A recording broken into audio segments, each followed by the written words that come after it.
Hi, I'm Sonia at Partilink. Now we are in InfoComm 2023.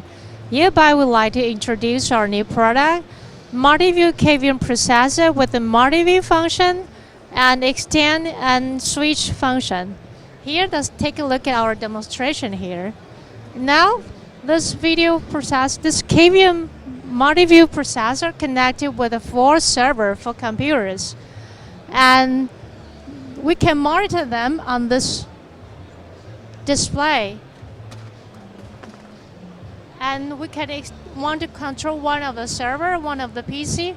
We just extend and drag to this display. And then you can also control and switch it back to the other display and monitor them simultaneously.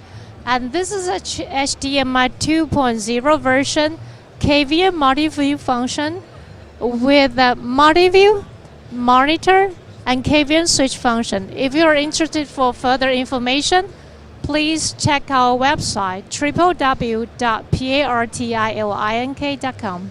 Thank you.